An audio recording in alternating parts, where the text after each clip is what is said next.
You have some good news is the NFL trade deadline is popping right now.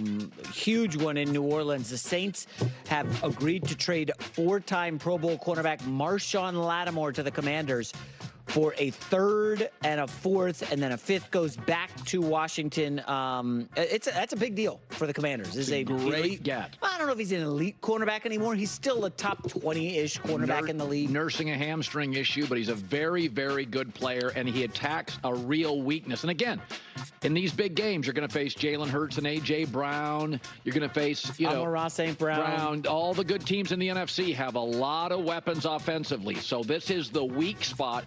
Baltimore has the same weak spot, but Baltimore's got Lamar and Derrick Henry and can dominate time of possession. So I think it's the move to make. So we're looking at some of the moves on the board. So Zadarius Smith was the big one the Lions got, defensive end.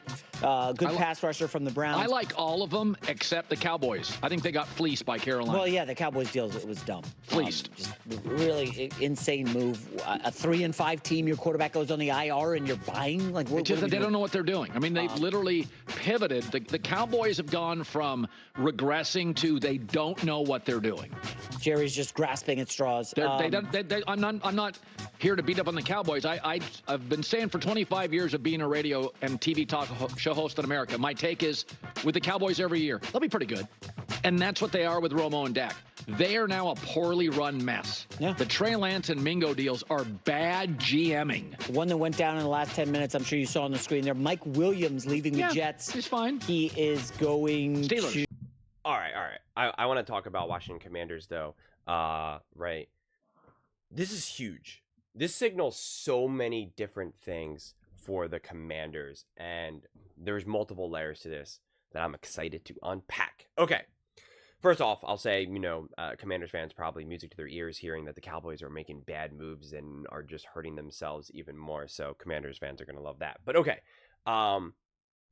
What this signals, this year for the Washington Commanders was always meant to just trying to get things going smoothly, right? Hey, let's develop Jaden Daniels. Let's get this team going pretty good. Let's right this ship, build this culture, get Dan Quinn integrated, get Cliff integrated, welcome Jaden Daniels to the NFL. Let's go. Now they're making moves to be like, nope, we're a really good team already, right? Colin has them already he has them ranked top 7. Don't get too lost in the actual rankings, but they are clearly a top team in the NFL. And now they're getting better. They're making moves. They're being aggressive, getting someone like Lattimore. And here's the thing. We've never been able to really see just yet. The Commanders have not been able to see Dan Quinn's genius, what he really gets to bring to the Commanders, right? We haven't been able to see that because he just doesn't have the pieces. But when you see how the Cowboys have fallen off a cliff defensively since Dan Quinn, and that was even before the injuries, it just has not looked the same. We know what Dan Quinn can do defensively. We know that, all right? I mean, he is awesome. He knows how to build a defense. He knows how to coach a defense. He knows how to prepare. He knows how to come up with a game plan. He is no slouch. That's why he became the head coach, right? He's not just a guy who just seems pretty nice and, and knows how to run a team. He knows what he's doing, okay? And so the Commanders, unfortunately, just the way how it's unfolded, have not been able to really see what Dan Quinn has to offer, right? And someone like Lattimore, who maybe isn't in his prime or wasn't what he once was or what he was able to do. We do know that Dan Quinn is going to be able to get the most out of him. We do know that Dan Quinn went to management, right? Went to the suits and ties and were like, "Hey, this is what I need, and this is going to help us." Dan Quinn is going to be able to pull those strings, right? And be able to be like, this is what I need. You get me these things, I will be able to do work. We got this offense humming. If you give me some more pieces and we're a little bit more aggressive, I can get this defense locked. And it's funny because I just recorded a clip that we'll post tomorrow about saying how I compared the Commanders to the Chiefs. And I said it's really interesting because Dan Quinn is this great coordinator, this great offensive head coach, and Cliff Kingsbury is this great offensive coordinator. And I said, and now look at the Chiefs, is that, you have Andy Reid, who's the great offensive head coach, and Spags as the great defensive coordinator. So it just kind of flipped around. And I said that the Chiefs don't have this ability to lay this really big punch like the Lions can, or the Ravens, at least offensively.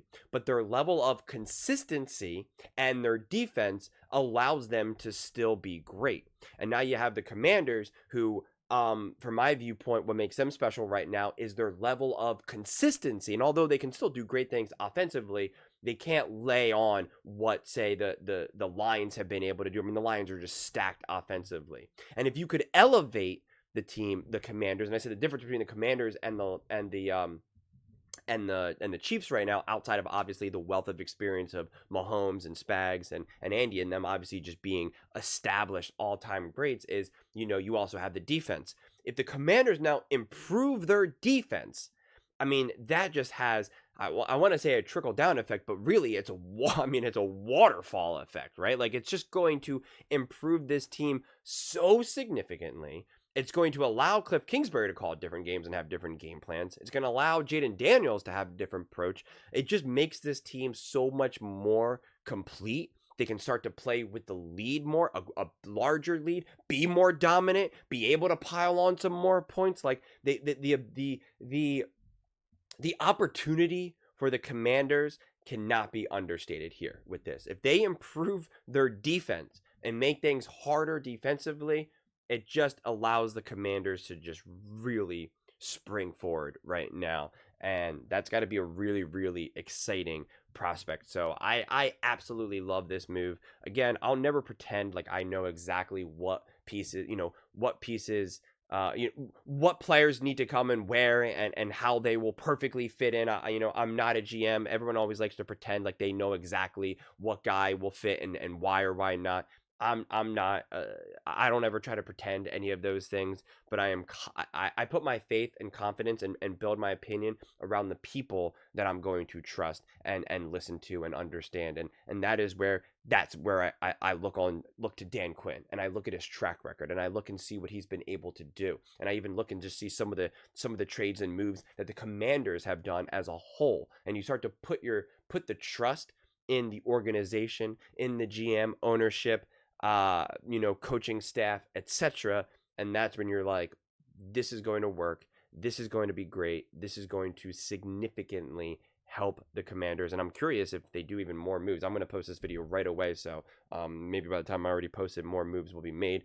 But if not, I think this ends up really being huge. And this signals, especially to the fans and the rest of the league, that this is not a year where they're just like, hey, you know what? We hope to just like maybe win the division, or, get into the playoffs, or win the wild card. It's no, we're going for it. We are making moves, right? Like we want to do this. Let's go. And that's exciting. But those are just my thoughts. I'd absolutely love to hear yours. What do you guys all think about the moves that the Commanders are making, what this does for their potential this season? Let me know in the comments below. I read every single comment, so whether you agree with me or disagree with me, either way, let's get in some discussions, let's get in some fights, but ultimately, let's just have some fun. And please do consider subscribing. We're building an amazing community here, and I'd absolutely love to see you part of it. I want to build something that we all genuinely feel connected to, something that we're really excited to be part of. I think we're well on our way to doing it. And please don't forget to give this video a thumbs up, as it really does help with the visibility and the algorithm. Thank you so much, and see you next time.